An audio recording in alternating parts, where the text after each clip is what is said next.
नमस्कार छात्रों, मैं डॉक्टर उषा व्यास, सह आचार्य इतिहास, राजकीय महाविद्यालय बूंदी। गत व्याख्यान में हमने हरित क्रांति, उसका अर्थ, उसका परिचय, हरित क्रांति में सहायक कारण की जानकारी प्राप्त की थी। हरित क्रांति के परिणाम स्वरूप भारत 80 के दशक के अंत तक खाद्यान्नों के क्षेत्र में पूर्णतः आत्मनिर्भर हो गया था। आज हम देखेंगे उस हरित क्रांति के और जो प्रभाव और परिणाम थे उनके बारे में। हरित क्रांति का सबसे अधिक जो प्रभाव हमें देखने को मिलता है वह है कृषि उत्पादन में वृद्धि के रूप में सामने आया। उत्पादन में वृद्धि के माध्यम से देश खाद्यान्नों के क्षेत्र में आत्मनिर्भरता प्राप्त करने में सफल रहा। राष्ट्रीय अर्थव्यवस्था में कृषि का योगदान बढ़ा। खाद्यान्नों में ही नहीं, तिलहनों के उत्पादन में भी बढ़ोतरी नजर आने लगी। तिलहन उत्पादन के प्रयासों को पीत क्रांति के नाम से जाना जाता। केवल कृषि उत्पादन में ही वृद्धि नहीं हुई, कृषि क्षेत्र में भी वृद्धि हुई। जो भूमि कृषि जोत से बाहर थी, उन्हें जोत में सम्मिलित करने में हरित क्रांति ने उल्लेखनीय भूमिका निभाई। सिंचाई के साधनों में वृद्धि के कारण अधिक भूमि पर खेती किया जाना संभव हो सका। कृषि उत्पादन में वृद्धि होने के कारण किसानों ने अधिक भूमि पर खेती करना प्रारंभ किया।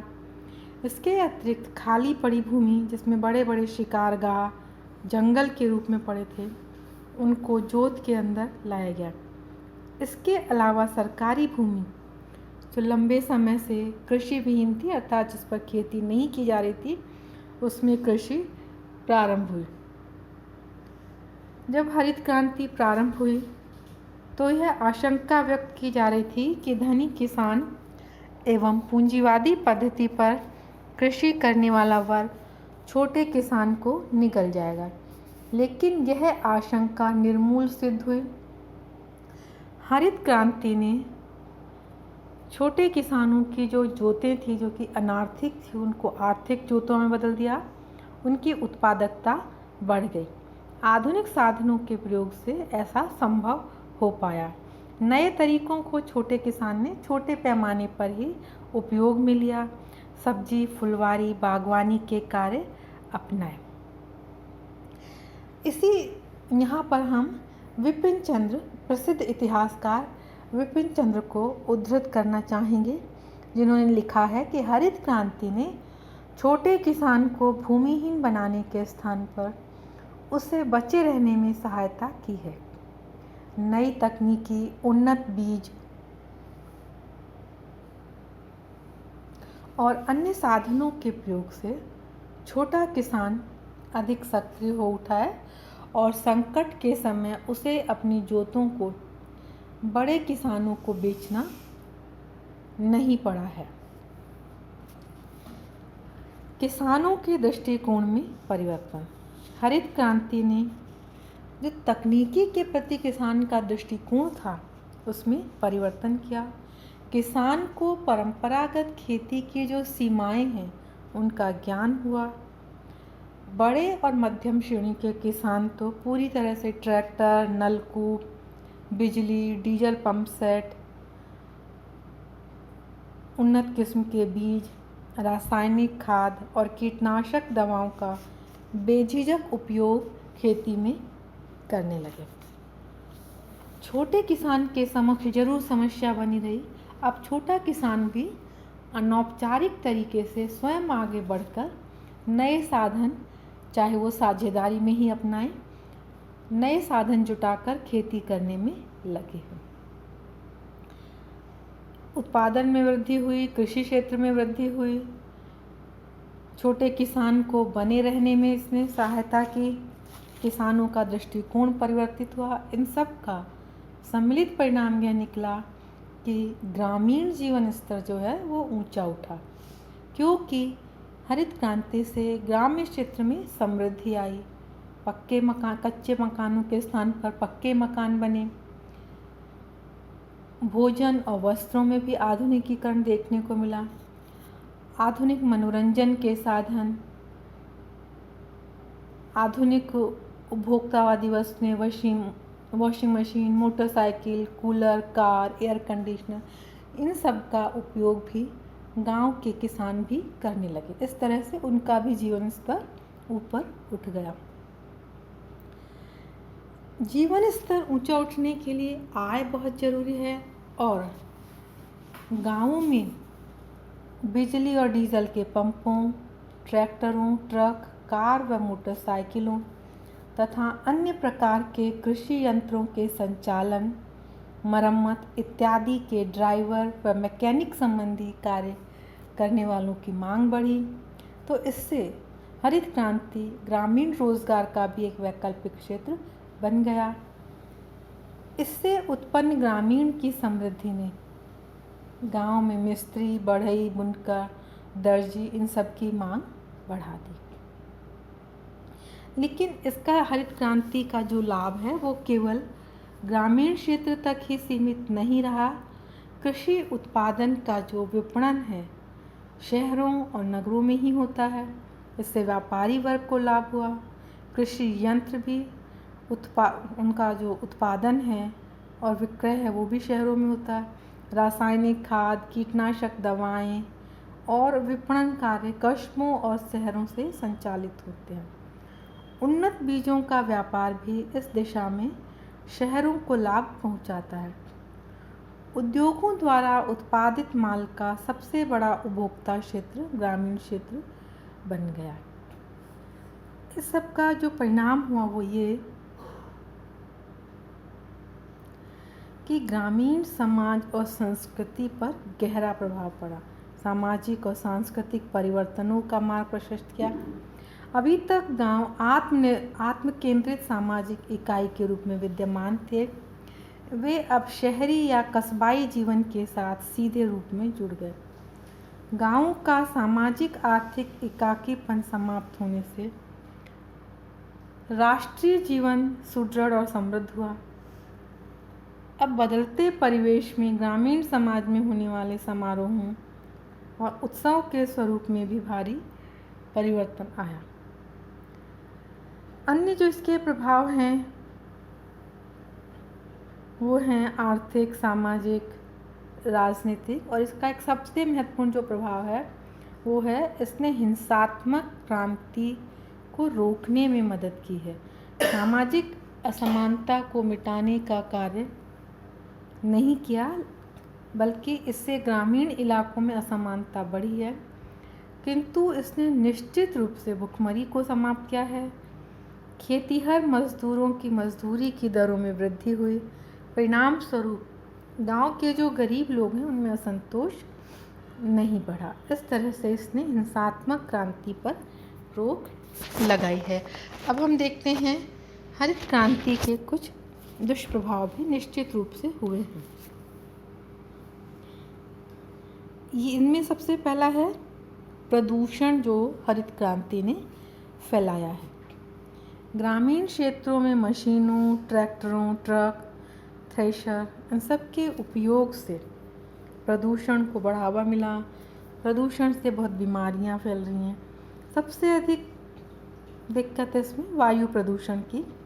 जो ग्रामीण शुद्ध वायु का सेवन करते थे वे अब प्रदूषित वायु का सेवन करने पर मजबूर हैं। रासायनिक खादों एवं कीटनाशकों के अधिक उपयोग के कारण भूमि की उर्वरता बढ़ती जा रही है। कीटनाशकों के उपयोग के कारण खाद्यान्नों और तिलहनों की जो गुणवत्ता है वो संदिग्ध है, क्योंकि इनसे पेट तो भर जाता है लेकिन उपयुक्त पोषण नहीं मिलता। इस तरह के अनाज और सब्जियां अनेक बीमारियों को जन्म देती हैं। किसानों के स्वास्थ्य पर भी इसका विपरीत प्रभाव नज़र आता है। शारीरिक श्रम में कमी आने से स्वास्थ्य में गिरावट आने लगी है। जहां किसान पहले कई मील पैदल जाने को सामान्य बात समझते थे, अब वे सवारी के आधुनिक साधनों का उपयोग करने लगे हैं। बढ़ता प्रदूषण एवं खाद्यान्नों की गुणवत्ता में गिरावट का विपरीत प्रभाव ग्रामीणों के स्वास्थ्य पर स्पष्ट रूप से नज़र आता है। अब गांव में भी हृदय रोग और मधुमेह जैसी बीमारियां के मरीज नज़र आने लगे हैं। क्योंकि हरित क्रांति में कृषि क्षेत्र में विस्तार हुआ है, तो कृषि क्षेत्र में विस्तार, चरागाह भूमि जो है वो सिमट गई है, क्योंकि पशुओं का उपयोग घट गया है, पशुधन में गिरावट आई है। भूमि जल के अंधाधुंध दोहन के कारण भूजल घट गया है। अनेक क्षेत्रों में जो हरित क्रांति के अगुआ अथवा समान भागीदार रहे हैं, वहाँ पीने के पानी की समस्या उत्पन्न हो गई है। इस तरह हमने अभी तक हरित क्रांति के सकारात्मक और नकारात्मक दोनों परिणाम देखे। अब हम भूदान आंदोलन, जो कि कृषि के संरचनात्मक ढांचे में सुधार से ही संबंधित आंदोलन और आचार्य विनोबा भावे द्वारा चलाया गया था, उसके बारे में जानकारी प्राप्त करते हैं। भूदान आंदोलन के प्रणेता महात्मा गांधी के अनुयायी विनोबा भावे थे। उनका जन्म महाराष्ट्र में हुआ था। वे 1916 में गांधी जी के समीप आए और गांधी जी के साथ जुड़ गए। विनोबा भावे ने सर्वोदय समाज की स्थापना की, जो कि गांधीवादी विचारधारा के स्थान पर समाज के शांतिपूर्ण परिवर्तन का समर्थक था। जिस समय सरकार भूमि सुधार के प्रयास कर रही थी, उसी समय विनोबा जी ने भी भूमि सुधार के प्रयास प्रारंभ किए। भूमि सुधारों को लेकर जमींदारों और किसानों और काश्तकारों, इनके मध्य भारी अंतर्विरोध था। आज़ादी के पूर्व के किसान आंदोलन जमींदारी और जागीरदारी व्यवस्था के कट्टर विरोधी थे। किसानों ने स्वतंत्रता आंदोलन में इस उद्देश्य से भाग लिया था कि स्वतंत्रता के पश्चात अंग्रेज़ों के भारत से निकल जाने के पश्चात जमींदारी व जागीरदारी प्रथा का स्वतः अंत हो जाएगा। लेकिन स्वभावतः अंत नहीं हुआ था, इसके लिए सरकार को प्रयास करने पड़े थे। तो ऐसी संभावना लग रही थी कि भूस्वामियों एवं किसानों के मध्य हिंसा भी हो सकती है। भूमि सुधार के जो सरकारी प्रयास थे, उससे भी दोनों ही वर्गों में तनाव बना था। ऐसी स्थिति में गांधी के रचनात्मक कार्यकर्ता आचार्य विनोबा भावे ने 50 के दशक में भूदान आंदोलन चलाया। इसके अंतर्गत गांधीवादी तकनीकों, रचनात्मक कार्यों और ट्रस्टीशिप, न्यासिता जैसे विचारों को प्रयोग में लाया। इसके अंतर्गत मूल रूप से विनोबा भावे ने जमींदारों को स्वेच्छा से अपनी भूमि का छठा हिस्सा भूदान में देने के लिए प्रेरित किया। उनका इसके पीछे प्रमुख उद्देश्य यही था कि हिंसा और बल के आधार पर किसान जमींदारों की भूमि पर कब्जा न कर लें। यह तभी संभव था जब जमींदार स्वयं अपनी भूमि का एक हिस्सा दान में दे दे। शांतिपूर्ण तरीके से भूमि के पुनर्विभाजन का प्रयास इसके माध्यम से किया गया। भूदान में प्राप्त भूमि को भूमिहीनों और छोटे किसानों को बांटा जाना था। आंध्र प्रदेश के तेलंगाना क्षेत्र में किसानों ने बलपूर्वक जमींदारों की ज़मीन पर अधिकार करना प्रारंभ कर दिया था। इसे रोकने का प्रयास विनोबा भावे ने भूदान आंदोलन की शुरुआत करके की थी।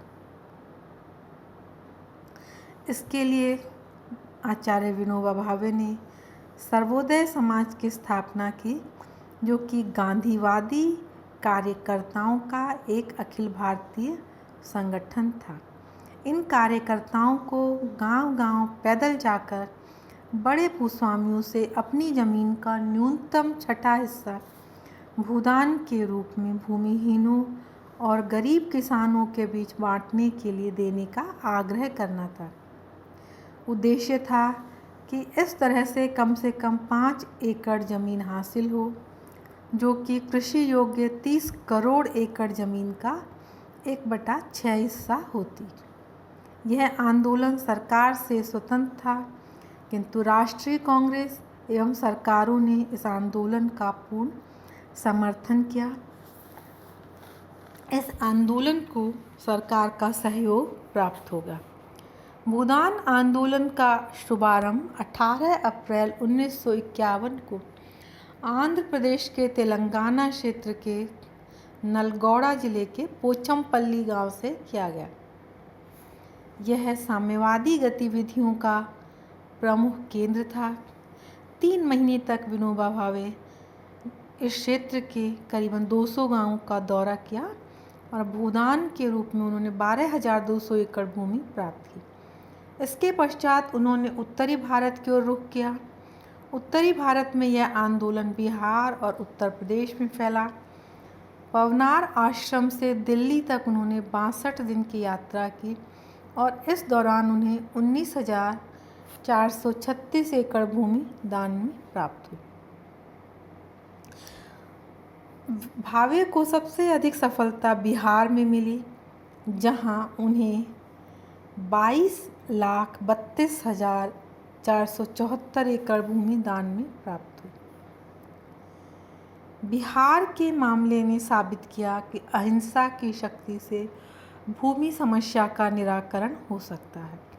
उनके कार्यों से प्रभावित होकर क्रांतिकारी नेता जो कि समाजवादी दल के थे, जयप्रकाश नारायण ने 1953 में सक्रिय राजनीति से संन्यास ले लिया और भूदान आंदोलन में सम्मिलित हो गए।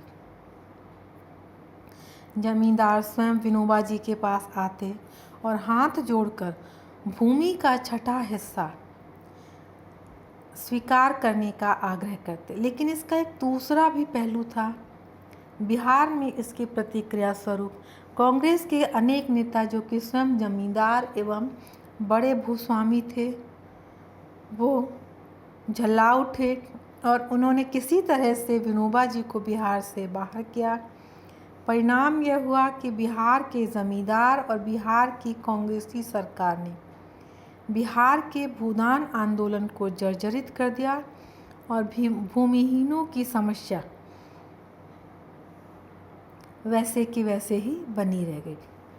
जो बिहार में भूदान आंदोलन का विवरण हम देखते हैं, उसमें ही भूदान आंदोलन की सफलता और असफलता दोनों की जानकारी मिलती है। इसके बाद विनोबा भावे ने उड़ीसा, आंध्र प्रदेश, तमिलनाडु, केरल, कर्नाटक राज्यों में पदयात्रा की और अल्प मात्रा में भूमिदान प्राप्त किया।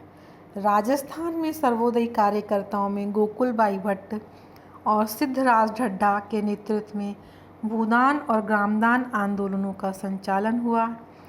1955 के अंत तक भूदान के अंतर्गत कुल 40 लाख एकड़ भूमि प्राप्त हुई। यह वांछित लक्ष्य का लगभग 8वां हिस्सा था। लक्ष्य 5 करोड़ एकड़ ज़मीन का था। इसके पश्चात यह आंदोलन शिथिल पड़ता गया। अब जब हम इस आंदोलन का मूल्यांकन करते हैं तो पाते हैं कि आंदोलन कृषक हिंसा को रोकने में सफल रहा। यद्यपि यह वांछित सफलता प्राप्त नहीं कर सका, किंतु इसने सामाजिक परिवर्तन एवं भूमि सुधारों का एक शांतिपूर्ण विकल्प देश के समक्ष प्रस्तुत किया। भूदान में जो भूमि प्राप्त हुई थी वह अधिकांशतः खेती करने योग्य ही नहीं थी। मुकदमे वाली भूमि लोगों ने दे दी थी, बंजर भूमि दान में दे दी थी, विवादास्पद भूमि, इस तरह की भूमि जो है दान में दे दी थी।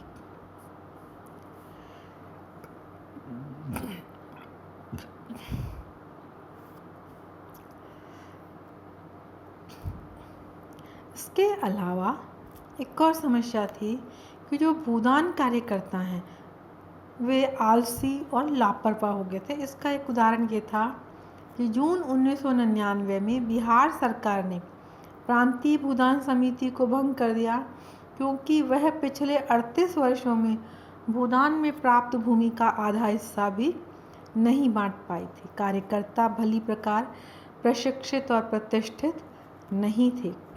भूदान समितियों को सरकारी सहायता प्राप्त हो रही थी।